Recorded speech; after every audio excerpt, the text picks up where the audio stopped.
উপস্থিত আছেন আমাদের প্রধান অতিথি মোতার হোসেন ভাই, আর উপস্থিত আছেন আমাদের উপজেলা বিএনপি সভাপতি সহ অঙ্গ সংগঠনের সকল নেতৃবৃন্দ। আমার সালাম, আসসালামু আলাইকুম ওয়া রাহমাতুল্লাহ।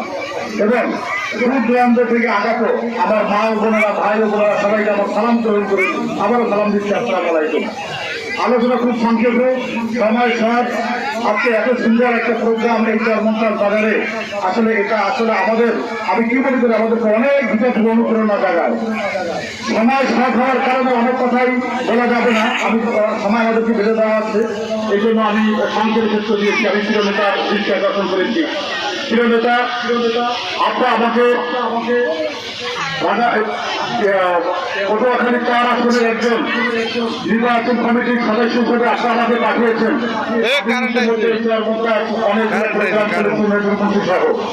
আমি নতুন দায়িত্ব সহ ধরনের প্রোগ্রামগুলো করেছি, মানুষের চোখে মুখে দেখেছি। সাধারণ জনগণ আপনাকে ভোট দেওয়ার জন্য ওরা আপত্তি বিনতি করেছে, কিন্তু এখানে আমরা আরো একটা জিনিস দেখেছি প্রিয় নেতা, যে আমাদের এখানে সেই নদীর সেই ভয়াবহতা, নদীর সেই প্লাবিত, নদীর সেই ভয়াবহতা আমরা দেখেছি। প্রিয় নেতা, আমি একটা কথা বলে শেষ করে দিব। এখানে মানুষ, নদী ভাঙ্গিত মানুষ যখন বর্ষার দিন হয় তখন প্রত্যেকটা গ্রাম প্লাবিত হয়।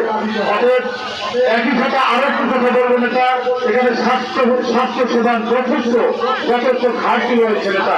আমাদের এখানে আপনাদের অনেক মা বোনেরা আছে, তারা যখন পটুয়াখালী বা গলাচিপা যে কোনো একটা ডেলিভারি ক্ষেত্রে যদি এখানে হাসপাতালে যেতে হয়, হয়তো পথে একটা দুর্ঘটনা ঘটেও যায়।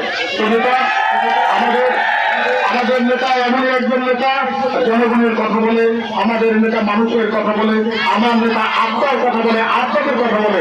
অত যেহেতু আপনাদের কথা বলে আমি এর কথা বাড়াচ্ছি না। আমার নেতা এই অল্প সময় মধ্যে অনেক কিছু বোঝানোর আমি চেষ্টা করেছি।